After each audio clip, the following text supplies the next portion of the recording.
이번 시간에는 서비스와 커뮤니케이션에 대해서 정리를 하도록 하겠습니다. 여기서는 먼저 커뮤니케이션이라고 하는 개념에 대해서 한번 좀 우리가 알아보려고 합니다. 사실 서비스 과정에서 커뮤니케이션의 중요성은 매우 강조되는 그런 내용 중에 하나이기 때문에 커뮤니케이션의 정확한 개념을 우리가 좀 이해할 필요가 있겠고요. 어떻게 활용되어지고 있는지에 대해서 알아보려고 합니다. 특히 이 커뮤니케이션이 제대로 잘 이루어지는지, 아니면 커뮤니케이션의 과정에서 어떤 저해 요인들, 방해 요인들이 작용하고 있는지에 대해서 포인트를 맞춰서 정리를 하도록 하겠습니다. 서비스와 커뮤니케이션에서 먼저 커뮤니케이션의 정의에 대해서 정리를 해보도록 하죠. 커뮤니케이션의 어원은 라틴어의 커뮤너스에서 온 용어입니다. 이 커뮤너스라고 하는 것은 공통 또는 공유라고 하는 그런 의미를 가지는데요. 따라서 커뮤니케이션이라는 말은 문자 그대로 해석하면은 하나나 또는 그 이상의 유기체가 다른 유기체와 지식이나 정보, 신념, 감정 등을 공유하거나 또는 공유화하는 그런 행동이라고 정의할 수가 있겠습니다. 물론 인간뿐만이 아니고 살아있는 모든 생명체라면은 각각의 집단마다 정보 등을 공유하기 위해서 쓰이는 저마다의 커뮤니케이션이 존재한다고 볼 수가 있겠습니다. 그 중에서도 우리는 인간관계 속에서 일어나는 여러 가지 커뮤니케이션에 대해서 알아보고자 합니다. 커뮤니케이션의 사전적 의미로는 사회생활을 영위하는 그런 인간과 인간 사이에 이루어지는 사상의 교환과 전달이다라고 이렇게 사전적 의미를 우리가 찾아볼 수가 있겠습니다. 그러나 이 커뮤니케이션은 보는 관점에 따라서는 구조적인 관점이나 또는 기능적인 관점 및 의도적인 관점에서 각각 다르게 이해가 될 수 있다라고 생각이 됩니다. 그래서 관점에 따라서 어떻게 달라지는지에 대해서 한번 좀 정리를 해볼까 합니다. 첫 번째, 구조적 관점에서 커뮤니케이션에 대한 개념을 한번 좀 정리해 보겠습니다.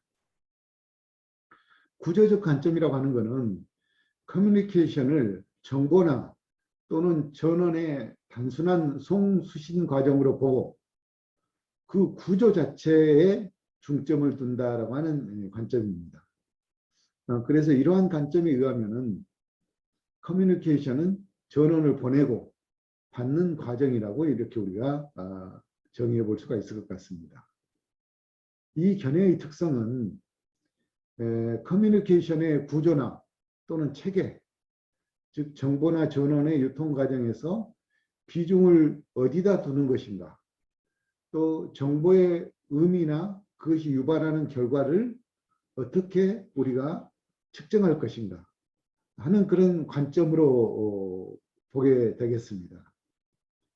이 입장에서 커뮤니케이션은 정보나 전원을 보내고 받는 과정, 또는 정보가 한 장소에서 다른 장소로 흐르는 과정이라고 우리가 보통 얘기할 수 있고, 또 이러한 체계로 정보가 전달되고 관리되어지는 것을 우리가 구조적 관점에서의 커뮤니케이션이다 라고 이렇게 정리를 해볼 수가 있을 것 같습니다. 자, 두 번째로는 기능적 관점인데요. 이 기능적 관점이라고 하는 것은 커뮤니케이션을 사람의 기호 또 행동 그 자체로 보고 그 기호화나 또 행동 과정에서 어떻게 이해되고 활용되어지는지에 관심을 두고 있다라고 볼 수 있겠습니다. 이 견해에 의하면은 커뮤니케이션이라고 하는 것은 어떤 자극에 대한 한 유기체의 분별적 반응이다라고 이렇게 정의를 해볼 수가 있겠습니다. 이 정의에 따르면은 커뮤니케이션은 주위 환경 주위 환경이 한 유기체를 자극을 하고 그 유기체가 외적 자극에 대한 어떤 반응을 일으키는 것을 우리가 중요시하면서 어떤 반응이 일어나고 있고 그 외적 자극이 유기체에 의해서 어떻게 투시되고 있는가, 그리고 그 과정의 커뮤니케이션이 어떻게 일어나고 있는가 하는 것들에 대해서 좀 더 관심을 두고 관리가 되어지는 커뮤니케이션의 하나의 개념이다라고 보면 되겠습니다.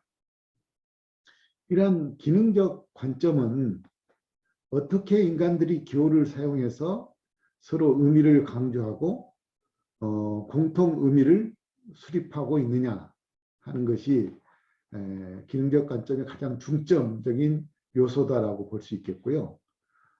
특히 이 견해의 관심은 인간의 기호 사용 행동과 그 기호화 및 해독 과정에 집중되는 것이라고 보고 인간의 본능적인 또 비의도적인 행위가 바로 이 기능적 관점의 특징이다라고 이렇게 우리가 설명해 볼 수가 있겠습니다.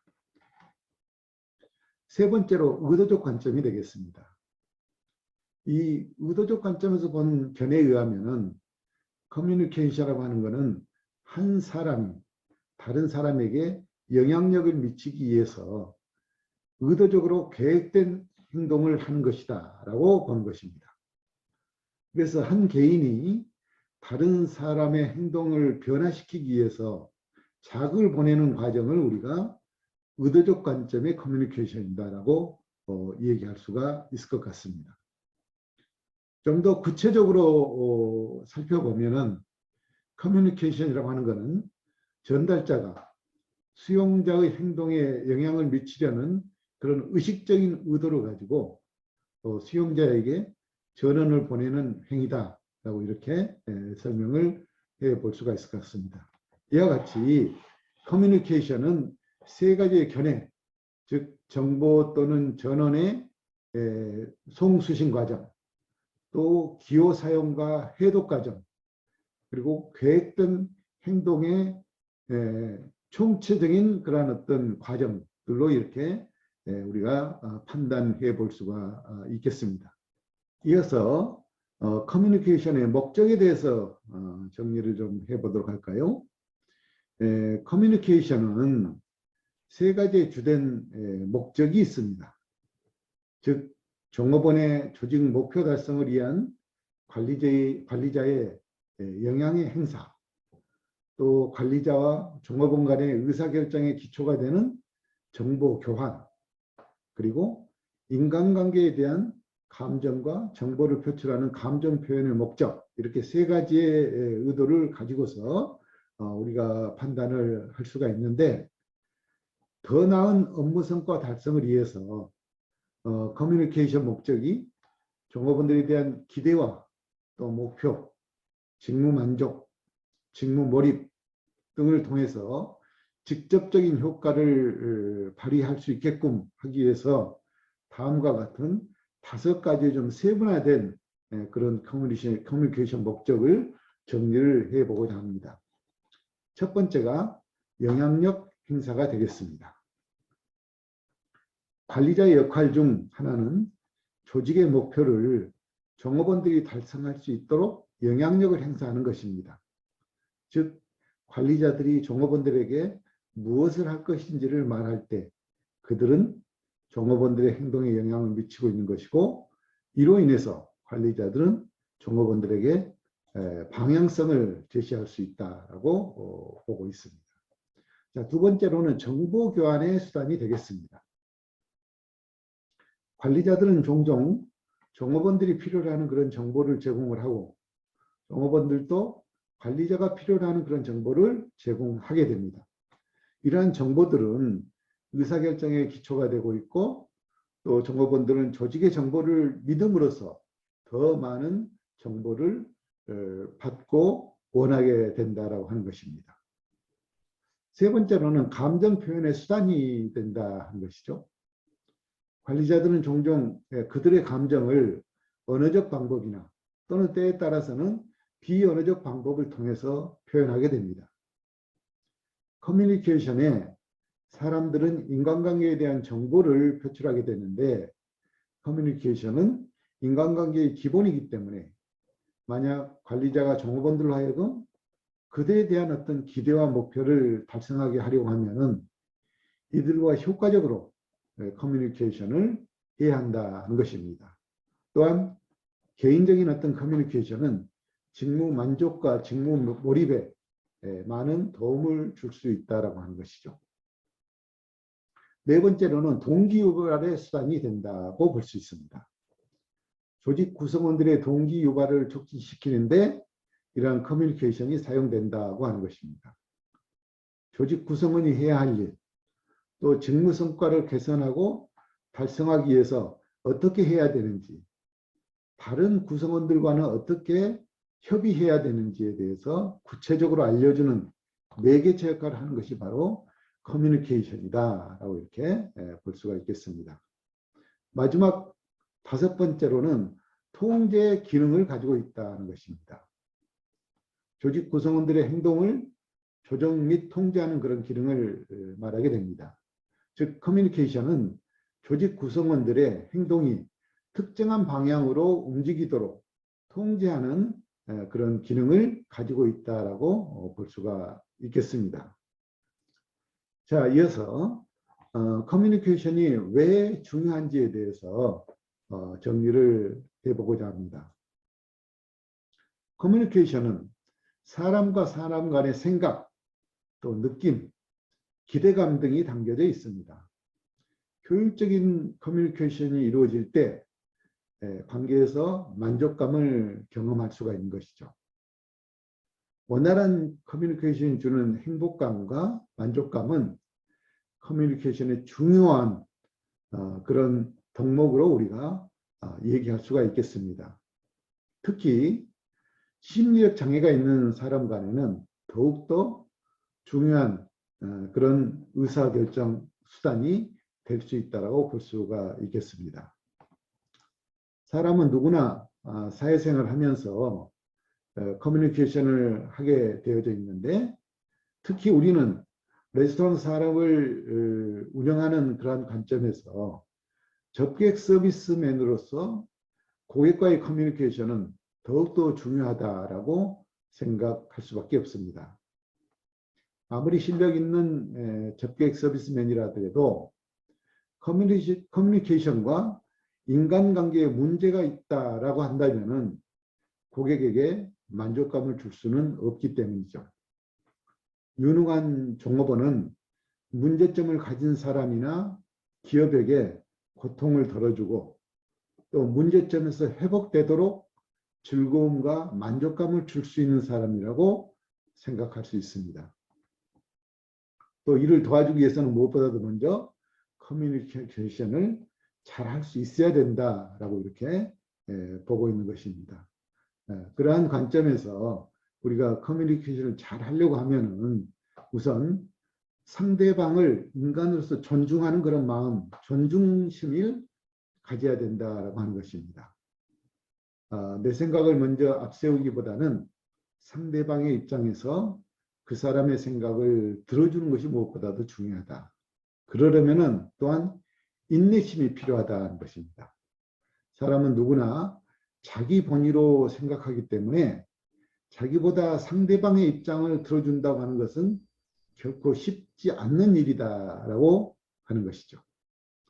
사람들과 대화를 통해서 관계 형성을 할 때 잘 들어주는 것만으로도 반 이상은 성공한다라고 얘기합니다. 친절한 간호사의 예를 비춰보면 친절한 간호사는 환자의 손을 잡아주거나 또 환자의 얘기를 고개를 끄덕이면서 들어주었을 때 그런 간호사의 모습은 상대방의 입장을 충분히 이해한다라고 하는 그런 모습으로 비춰질 수가 있다라고 하는 것입니다. 그래서 기본적으로 우리가 커뮤니케이션은 인내와 더불어서 스스로의 노력이 필요하고 상대를 이해하면서 상대가 충분히 나를 이해하고 있다라고 하는 그런 모습을 느낄 수 있도록 친절함을 베풀어 주는 것이 무엇보다도 커뮤니케이션에서는 중요한 요건이다라고 볼 수가 있겠습니다. 자, 이어서 커뮤니케이션을 효과적으로 우리가 진행하기 위해서는 기본적으로 지켜야 될 원칙이 있다라고 하는 것입니다. 커뮤니케이션의 기본 원칙에 대해서 정리를 해보도록 하겠습니다. 커뮤니케이션을 효율적으로 하기 위해서는 다음과 같은 원칙에 따라서 정보를 전달을 해야 되는데요. 크게 4가지의 원칙을 보도록 하겠습니다. 첫 번째, 명료성의 원칙입니다. 수신자가 이해할 수 있는 그런 공통적인 언어로 커뮤니케이션을 하도록 해야 한다는 것이죠. 그렇게 하기 위해서는 부하나 동료 또 상사의 언어 패턴을 잘 알고 있어야 된다는 것입니다. 두 번째로는 주의의 원칙이 되겠습니다. 전달받는 내용에 대해서는 충분한 주의를 기울여야 된다는 것이죠. 비록 명료성의 원칙이 지켜졌다 하더라도 그 내용을 수신자가 이해하지 못하면 커뮤니케이션은 될 수가 없습니다. 이해를 하려고 하면 주의를 해야 된다는 것입니다. 세 번째로는 통합성의 원칙입니다. 커뮤니케이션은 조직 목적의 달성을 뒷받침하는 그런 방향으로 이루어져야 된다는 것입니다. 이는 커뮤니케이션의 목적과 관련되어져 있는 것이고 또 경영자에 있어서 커뮤니케이션이란 언제나 수단이지 목적은 아니라는 것입니다. 따라서 이는 사업의 목적을 달성하기 위해서 협동이 이루어지고 또 그것이 지속적으로 이루어질 때 하나의 수단이 될 수 있고 이는 사업 목적과 통합된 그런 수단으로 역할을 하게 된다라고 볼 수 있습니다. 네 번째로는 비공식적인 조직의 활용을 활발하게 해야 된다는 것입니다. 공식적 커뮤니케이션의 경로를 보완하고 또한 그것을 효율적으로 하기 위해서는 비공식 조직을 활용해야 된다는 것입니다. 비공식 조직은 정보 전달의 필요성 때문에 생겨났고 또 그 때문에 유지되고 있는 것입니다. 이러한 비공식 조직은 공식 조직 구조와는 달리 경영자의 인정을 받건 안 받건 간에 존재하는 것으로서 기업에 대한 파괴적 또는 건설적인 영향을 미칠 수가 있습니다. 그렇기 때문에 경영자들은 이를 무시하지 말고 커뮤니케이션의 경로로 잘 활용할 필요가 있다라고 볼 수 있겠습니다. 이어서 커뮤니케이션의 장애 요인에 대해서 알아보고 이를 어떻게 해결할 것인가 하는 것을 정리하도록 하겠습니다.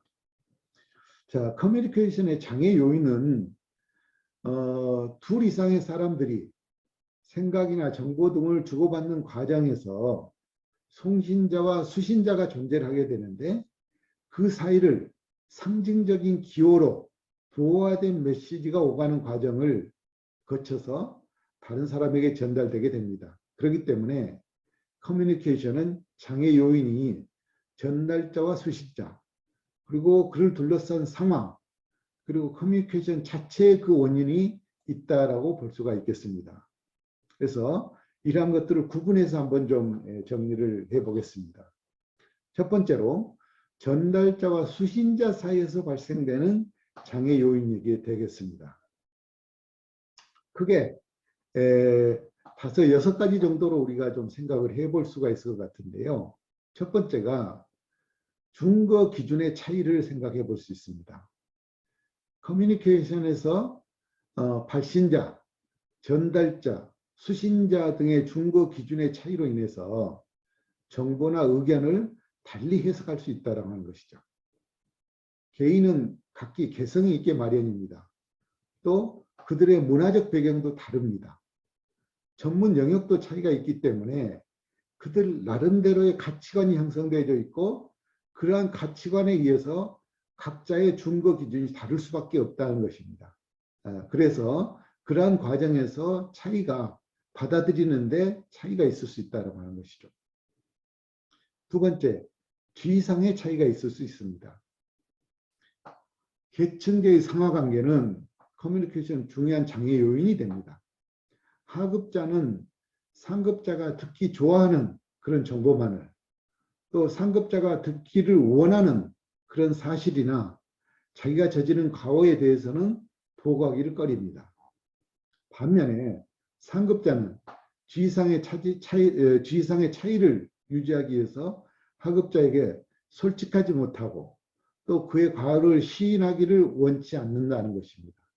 따라서 그들의 능력이나 판단력을 의심하게 하는 그런 사실들을 밝히는 것을 꺼리는 그런 경향이 있다라고 볼 수 있겠습니다. 세 번째로는 전달자의 커뮤니케이션 기술에 문제가 있다고 하는 것이죠. 전달자가 커뮤니케이션의 목표 내용, 또 방법, 결과 등에 관한 지식과 기술이 부족할 때 장애가 주로 일어납니다. 커뮤니케이션의 목표는 메시지를 만드는 기초가 되고 또 메시지의 내용은 적절한 단어의 사용에서부터 문장 구성에 이르기까지 수신자를 고려해서 방법이나 반응 등을 미리 생각하면서 커뮤니케이션의 구성을 만들어야 된다 하는 것이죠. 네 번째로는 전달자의 의식적 제한이 되겠습니다. 행정기관이 필요하다고 인정하는 그런 사항에 관해서 의식적인 비밀을 유지하는 경우에도 원활한 커뮤니케이션이 이루어지지 않는다는 것이죠. 보안 업무 규정은 이를 명문화한 것으로 관료제 내에서는 비밀 제도를 형성시켜서 커뮤니케이션의 부자연스러움을 유도하는 그런 매개체 역할을 하기도 합니다. 다섯 번째로는 전달자의 신뢰성 결여입니다. 수신자가 전달자의 언행에 대해서 신뢰성이 낮은 경우에는 전달자의 메시지에 대한 수신자의 반응은 의문 등으로 나타날 경우가 있다는 거죠. 마지막 여섯 번째로는 수신자의 평가적 선택적 경청입니다. 수신자가 전달자를 평가하려 할 때는 효과적인 커뮤니케이션이 되지 못한다는 것입니다. 수신자는 전달자나 전달자의 메시지를 평가하는 데에만 신경을 쓰게 되고 메시지의 내용을 효과적으로 지각할 수 없게 된다는 것입니다. 또한 수신자가 전달자의 메시지를 선택적으로 경청하게 되면은 자신에게 호의적인 그런 것만을 과대평가하는 그런 경우가 있다는 것이죠. 자, 이렇게 첫 번째로 전달자와 수신자 사이에서 발생될 수 있는 장애 요인들을 6가지 정도로 우리가 정리를 해 보았습니다. 자, 두 번째로는 커뮤니케이션의 상황과 수단에 의해서 발생되는 장애 요인이 되겠습니다. 3가지 정도로 정리를 해 보겠습니다. 첫 번째, 언어상의 장애입니다. 언어 자체의 다양성뿐만이 아니라 전달자와 수신자를 언어 수준 차이 등으로 인해서 언어가 커뮤니케이션의 가장 큰 장애 요인이 될 수가 있다는 것이죠. 용어의 의미의 다양성으로 인해서 객관적이고 신뢰도가 큰 용어가 부족하고 또 직업의 전문화로 인해서 난해한 그런 전문적 용어가 난무할 때에는 이러한 용어에 의해서 파생되는 오류가 많이 발생될 수 있다는 것입니다. 자, 두 번째로는 지리적 거리가 되겠습니다. 전달자와 수신자가 한 장소에 있지 않고 거리적 간격을 두고 있을 경우에는 원만한 커뮤니케이션이 되지 못하는 경우가 많이 발생될 수 있습니다. 세 번째로는 보고량의 과, 중과 타 업무의 임박이 되겠습니다. 정보의 양이 과중할 때 커뮤니케이션이 원활하지 못하다는 것입니다. 수신자가 자기 능력 이상의 메시지를 받았을 때 효과적으로 반응하지 못하기 때문에 커뮤니케이션은 오히려 침체되고 또한 일반적인 업무에 충실하는 그런 사람들은 필요한 것 이외에는 커뮤니케이션 할 수 없을 정도로 시간의 압박을 받는 그런 경우들이 있습니다. 바로 이렇게 커뮤니케이션의 상황과 수단에 따라서 세 가지 정도의 관점에서 장애 요인들을 검토해 볼 수가 있었습니다. 세 번째로는 커뮤니케이션의 변화, 변질을 들어볼 수 있습니다. 우리가 한 세 가지 정도로 생각을 해볼 수 있는데 첫 번째가 생략입니다. 커뮤니케이션에서 수신자가 메시지 내용의 일부를 파악하지 못하거나 또는 수신자의 부담 과중으로 메시지 자체가 등한시되는 경우가 있습니다. 심지어는 전부가 생략되는 경우도 있고 때로는 고의적으로 생략하는 그런 경우도 생각해 볼 수 있다라고 하는 것이죠. 두 번째로는 왜곡입니다. 커뮤니케이션의 왜곡은 언어상의 장애와 중거 집단의 차이 등을 요인으로 생각해 볼 수 있습니다. 왜곡은 여러 가지 형태를 지니는데 내용의 일부 압축시키는 경우, 또 내용의 일부를 지나치게 강조하는 경우 등이 바로 여기에 해당된다라고 볼 수가 있겠습니다. 자, 세 번째로는 증폭과 확산입니다. 하향적 커뮤니케이션에서 상급자의 의도를 지나치게 강조하는 현상을 증폭이라고 우리가 얘기합니다. 횡적 커뮤니케이션에서 처음에는 의미 있는 전달이 되었지만은 여러 단계를 거쳐가는 과정 중에 내용이 초점이 넓어지는 이런 현상을 우리가 확산이다라고 얘기합니다. 자, 이렇듯 커뮤니케이션이 진행되어지는 과정 중에서 변절이 되고 왜곡이 되고 생략이 되고 또는 증폭 확산되는 과정들을 커뮤니케이션의 변화다라고 이렇게 얘기하고 있습니다. 자, 이러한 커뮤니케이션 장애 요인들을 해결하기 위해서는 효과적으로 커뮤니케이션을 관리할 수 있도록 조직 차원과 개인 차원에서 해결할 필요가 있습니다. 먼저 개인 차원에서는 전달자가 커뮤니케이션, 즉 메시지를 전달하고자 할 때 수신자의 이해 수준에 맞도록 단순화된 언어를 사용해서 메시지를 전달하는 것입니다. 이렇게 해서 명확하게 이해된 상태에서 메시지가 전달되도록 이렇게 하는 것이 되겠습니다. 자, 두 번째, 조직적 차원에서는 커뮤니케이션의 문제점을 해결하기 위해서 먼저 커뮤니케이션이라는 것은 언행이 일치됐을 때만 비로소 그 힘을 발휘할 수 있기 때문에 솔선수범을 보이면서 강력한 커뮤니케이션 방법을 구축하는 것이 조직적인 차원에서 커뮤니케이션을 잘 할 수 있는 그런 요소다라고 판단할 수가 있겠습니다.